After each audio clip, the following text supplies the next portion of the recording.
readers. This is Lucy Hopkins, and I'm here reporting for The Great Scot, McLean's weekly world news wrap-up series. I'm sorry that we missed you last week, but this week we have a wrap-up of the last 2 weeks, and the top 5 events were chosen by the editors of the Highlander, our school's news magazine. Okay, our first news story is about Nina Pham, and now she was the Texan nurse who contracted Ebola after working with Thomas Eric Duncan, the man who brought Ebola to the United States.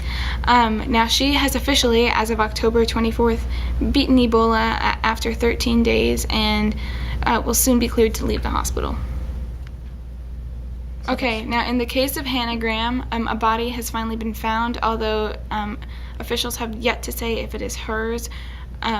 But the body was found near where Morgan Harrington, a former Virginia Tech student that disappeared under similar circumstances in 2005, it's near where her body was found. And actually, Jesse Matthew, the man who was indicated in the Hannah Graham case, also appears to be linked to the Harrington case.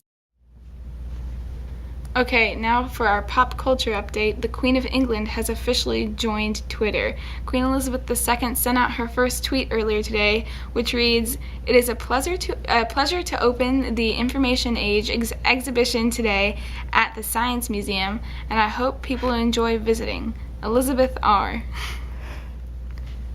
Okay, and our final news story is about the 2 shootings that occurred this week. The first one occurred on October 22nd, and it involved a shooter, Michael Zahaf Bibeau, in Canada. Now, he shot and killed Canadian Army Reservist Corporal Nathan Cirillo at the National War Memorial on Parliament Hill in Canada, and it appears that the shooter had ties to ISIS, but this is being investigated right now, and Bibeau was killed after he shot Cirillo.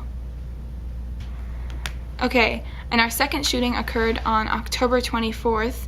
Apparently there is a school shooting in Marysville, Pilchuck High School in Marysville, Washington, which is just outside of Seattle. There are more details to come, and we will link an article in the description, but as of right now, the school is on lockdown, and it appears that the shooting began in the cafeteria.